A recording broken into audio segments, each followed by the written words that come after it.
Hello everyone, it's James here from JVC Paints. I hope everyone's having a nice weekend. It got a bit hot here. It was rainy and crappy, but now it's hot and humid and crappy. So, anywho, moving right along, I've been working on these Landsknecht guys on and off for, oh geez, I would say at least a couple of months. And I got the zweihander guys, and with the Halberds and the swords.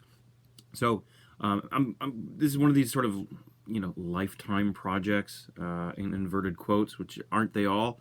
And anyway, I got the box done, and I thought, well, it's been a while since I've done something that wasn't related to World War II or whatever. So I thought I'd show you guys what I'm doing with them right now and my sort of plans moving forward. So the box came with 24 guys, 12 of which have the halberds and 12 of which have the great swords. So I'll show you the guys with the halberds real quick here.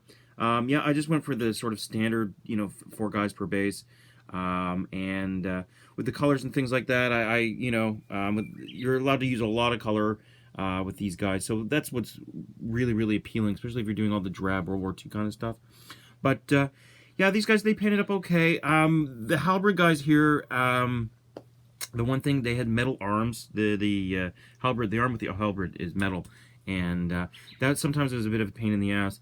To be perfectly honest, especially the guy with there's two here, the sort of slouched ones. So you see, they won't really line up that well. And I had some real problems kind of keeping them on there. I didn't really see the point of pinning them, to be perfectly honest. It wasn't like it was some kind of really ornate Games Workshop thing. So I just went with what worked. But they turned out okay. I'll show you the swordsman here in a second. I'll flip them over to this side here. These are the swordsmen. Same thing, they've got basically 2 poses. You've got the guys in the front that are ready to go, and then you've got the guys in the back who've sort of got their sword shouldered. I've been using non-metallic metal for the gun barrels and things like that on my World War II stuff. It's just sort of a blacky blue. With these, I actually did bust out the metallic paints. I kind of toned it down. I didn't want it too shiny, and now looking through the camera here, I'm noticing that it looks almost like it's gray. That might also be the fact that I just sprayed them today with dull coat, so that might have had something to do with it. So anyway, same thing, a lot of color on these guys. You can go hog wild. Here we've got purple and red and green and blue, and my hand is always in the way. I'll just show you the backs of these guys real quick. So, it allows you to get into those colors that you usually don't get into, unless you're painting like unicorns or whatever, you know what I mean? Or fantasy stuff. So this is that box. So you got 24 guys. I found the sword guys a lot more fun to do, personally.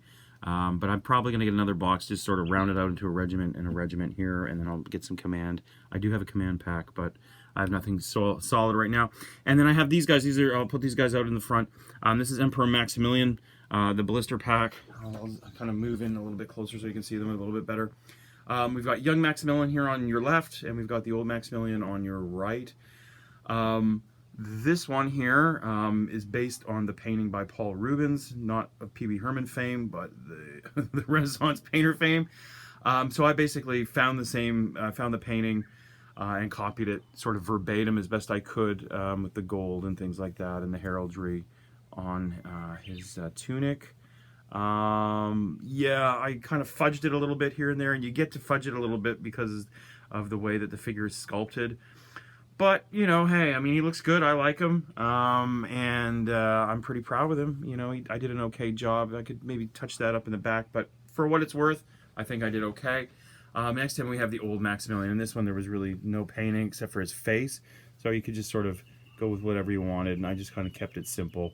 I figured if he was elderly, he wouldn't be, wouldn't be dressed so ostentatiously, over the years of fighting and things like that. So this is where they are right now. I've got these guys and the pikemen done. My plans in the future for this, like I said, is to get another box at some point of the halberd and the zweihander guys, and round that out.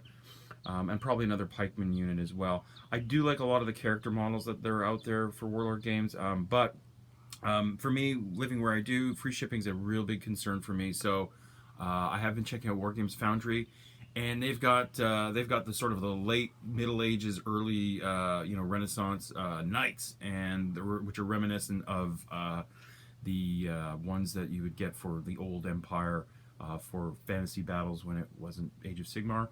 And yeah, they look great. And I'm like, wow, you know, and they're kind of pricey, but at the same time, it's kind of like, well, you know, it is a lifetime project, you know, in inverted quotes. So anyways, guys, thank you very, very much for watching. I hope today that I will probably put up another video or within the next couple of hours, because it's probably gonna be a stash video, because I'm preparing to move the nerd den from one part A of the house to part B of the house.